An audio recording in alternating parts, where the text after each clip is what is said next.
অনুষ্ঠানটিতে বিংশ শতাব্দীর সমাজ চিত্রিত হয়েছে, যেখানে বাল্য বিবাহের মতো সামাজিক কুপ্রথার প্রচলন ছিল। চ্যানেল এবং নেটওয়ার্ক এই ধরনের প্রথার অনুমোদন করে না এবং তীব্র নিন্দা করে।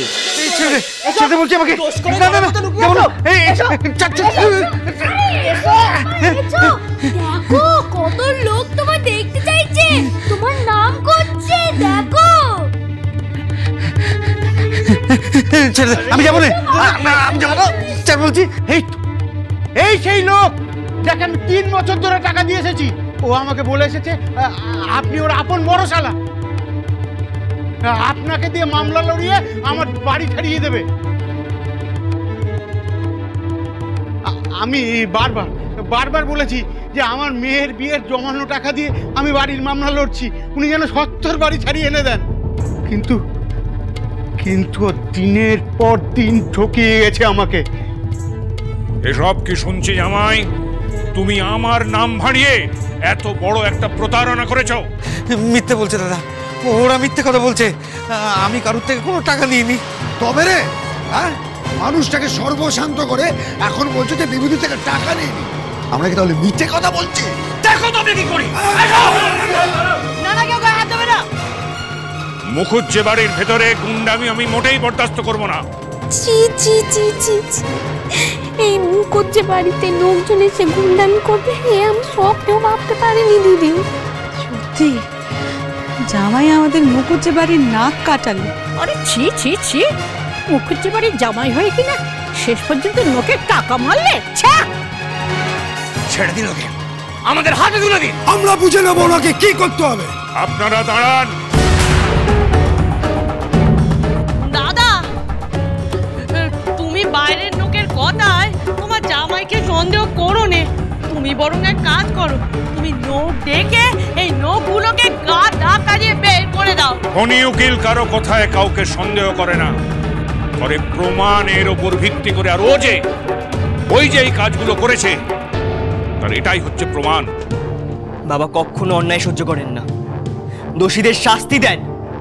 যদি আমিও কোনোদিনও কখনো ভুল করি তাহলে বাবা আপনি আমাকেও রেয়াত করেন না। সেখানে পিসে মশাই যখন আজকে এত বড় একটা অন্যায় করেছে, আপনি এর শাস্তি পিসে মশাইকে দিন বাবা, শাস্তি দিন।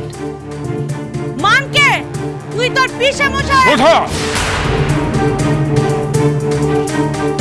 তুমি যদি ওদের কাছ থেকে টাকা নাই নাও, কেস চালানোর মিথ্যে প্রতিশ্রুতি নাই দাও, তাহলে এই কাগজ, আমার স্ট্যাম্প দেয়া কাগজ ওদের কাছে গেল কি করে?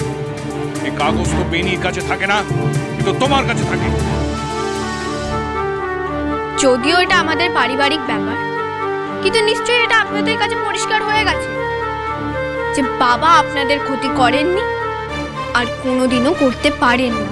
এইবারে বুঝেছি। ফণীভূষণ মুখার্জির নাম ভাঙিয়ে তাহলে চুরিটা এই করেছে। তাই তো ভাবি যে ফণীভূষণ মুখার্জির তো এমন আকাল পড়ে নাই যে সে অন্যের পাকা ধানে মই দেবে। আর বাঁচার উপায় নেই, দাদা আজ আমাকে রেয়াত করবে না। উত্তর দাও জামাই। আমার ভুল হয়ে গেছে দাদা, আপনার নাম ভাঙিয়ে আমি ভুল করে ফেলেছি। বুঝলে জামাই, সুনাম বহু বছর ধরে বহু পরিশ্রম করে সৎ পথে অর্জন করতে হয়। বদনাম একদিনেই হয়ে যায়।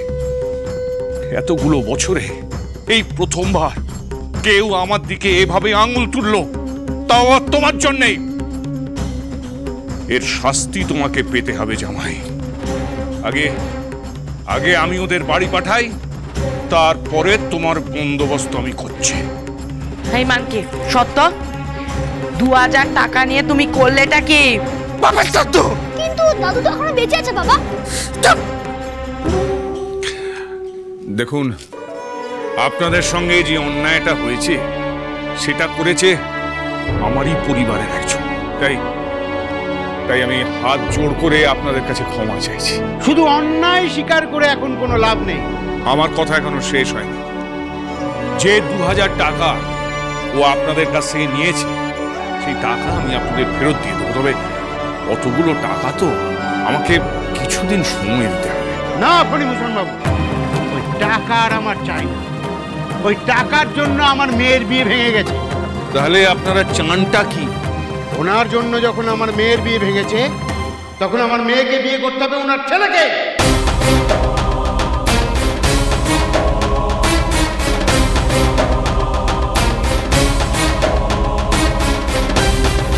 একদম ঠিক কথা বলেছো বিভূতি।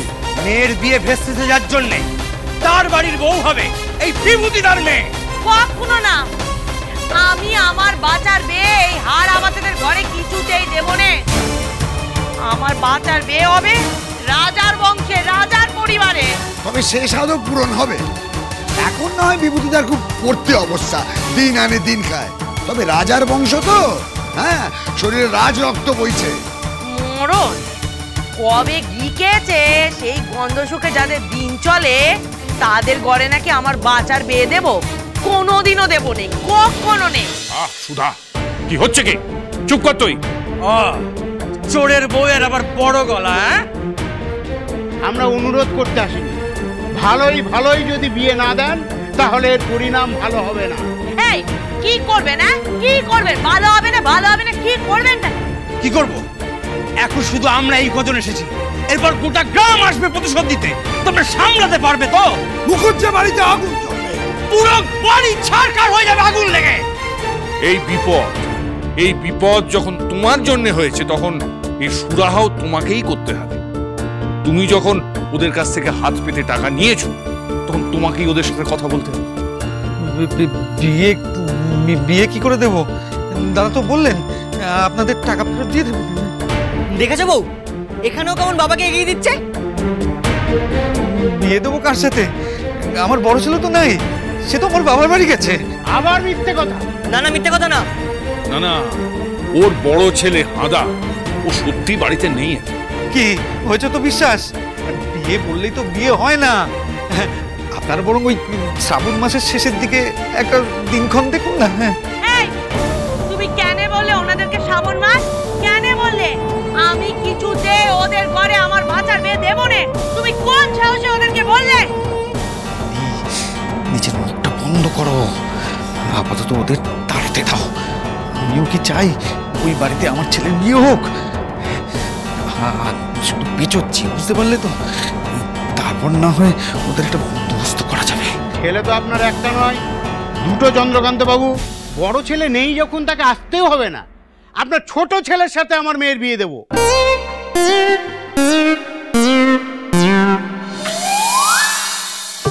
সেরেছে ওদের ঠাকুরপুর বিয়ে? ও বোঁদার সাথে বিয়ে দেওয়ার কথা বলছে রে। এই ছেলেকে আমার পছন্দ হয়েছে, ওকেই জামাই করব। না, আমি কিছুতেই আপনাদের ঘরে আমার ছেলের বিয়ে দেব না, কিছুতেই না। আপনারা যা খুশি তাই করে নিন, আমার কিছুতে কিছু যায় আসে না। করবো নিশ্চয়, তবে আজ নয়, কাল করব। এই বিয়ে আপনাদের দিতেই হবে। আর শ্রাবণের শেষে নয়, আগামীকাল আমার মেয়ের বিয়ের যে লগ্ন ছিল সেই লগ্নেই দিতে হবে। আর তা যদি না হয়, এর ফল যে কতটা ভয়ঙ্কর হতে চলেছে তার ধারণা কিন্তু আপনাদের কারোর নেই। চলো সকলে, কাল বিয়ের মণ্ডপেই দেখা হচ্ছে। তাহলে দাঁড়ান, আপনাদের যা বলার আপনারা বলেছেন। এবার বাবারও যে সিদ্ধান্ত নেওয়ার বাবা নেবেন। তবে এর মাঝে অকারণে বাবাকে যে অপমানটা আপনারা করলেন, তার জন্য আপনাদের বাবার কাছে ক্ষমা চাইতে হবে। কারণ টাকাটা দেওয়ার আগে আপনারা বাবার সাথে আলোচনা করে দেননি, বা বাবার সাথে একবার দেখা করার প্রয়োজনও মনে করেন। তাই দোষটা যে আপনাদের দিক থেকে নেই এমনটা কিন্তু নয়। আর আপনারা যদি ক্ষমা না চান, তবে কালকে আপনারা কতগুলো লোক নিয়ে আসবেন আমি জানি না, তবে আজ আপনারা এই বাড়ি থেকে বের হতে পারবেন না, এই আমি বলে দিলাম। ওঠে, দরজা বন্ধ কর।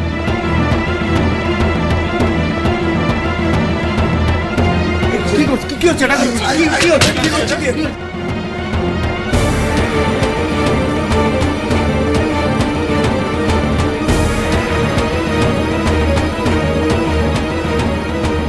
ফণীভূষণ বাবু, না বুঝে আপনাকে অনেক বাজে কথা বলেছি, আপনার গায়ে হাত দিয়েছি, তার জন্য করো জোরে ক্ষমা চাইছি। কিন্তু কাল যদি আমার মেয়ের বিয়ে না হয়, উনার প্রাণ আপনার সম্মান কোনোটাই রক্ষা করতে পারবে না।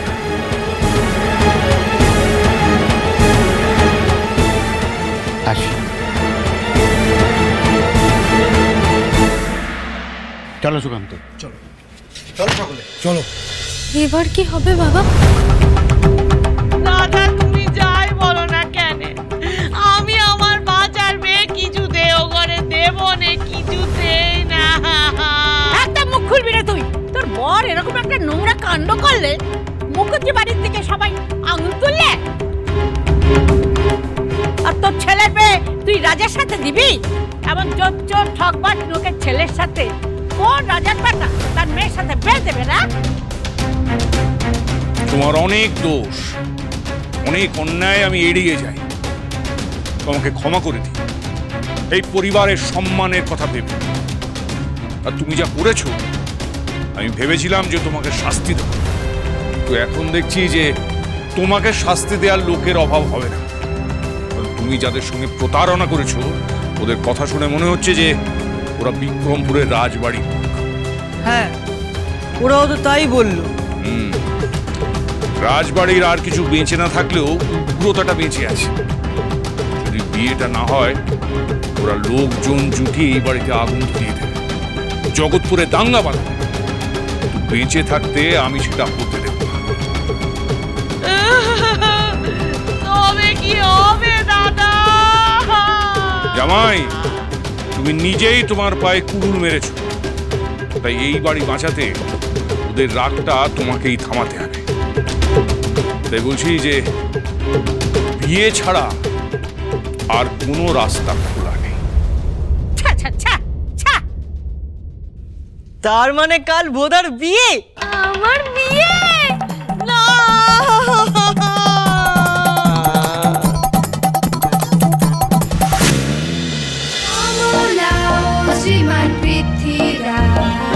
চলো চলো চলো চলো চলো পাল্টাই।